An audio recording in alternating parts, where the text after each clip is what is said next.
Цената на струјата е загарантирана до декември. Од јануари следи покачување и за тоа треба да сме свесни, но за колку никој не знае. Дециде на генералниот директор на АДСМ Ковачевски.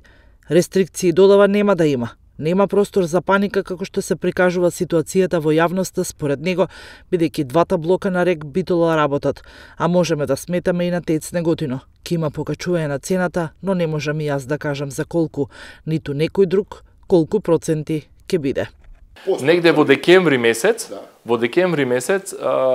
треба да направиме пресметки, план и програма за производство за наредната година, да и предвидиме овие трошоци за од ова година и предвидени трошоци за наредна година. Значи ќе се ориентираме на трошоците, зголемени трошоци по однос на зголемена цена на енергија, на ресурси, на енергенси, на репроматеријали и така натаму, и ќе формираме една претпоставена или оквирна цена која што ја доставуваме до владата, и владата ни дава задолжение, на затворена седница ни дава задолжение. Да, цената на електрична енергија не одредуваме, ние одредува регулаторна комисија.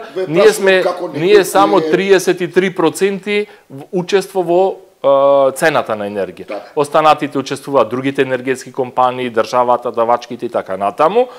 Ние ќе гледаме да одиме со најниска производна цена. Меѓутоа, да бидеме свесни дека не можеме да задржиме цената до оваа година.